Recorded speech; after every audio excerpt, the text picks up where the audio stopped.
Şen hafta günleri. Haftanın ilk günü bak. O gün okul başlayacak. Pazartesi adlanır. Pazardan sonra geliyor. Salı ikinci gündür. İşler gider paldır küldür. Üçüncü gün çarşamba. Dördüncüsü perşembe.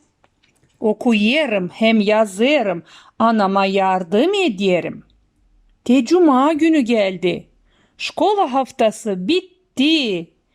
Cumartesi hem pazar, haftanın sonu bunlar. Gez, masal oku, dinlen.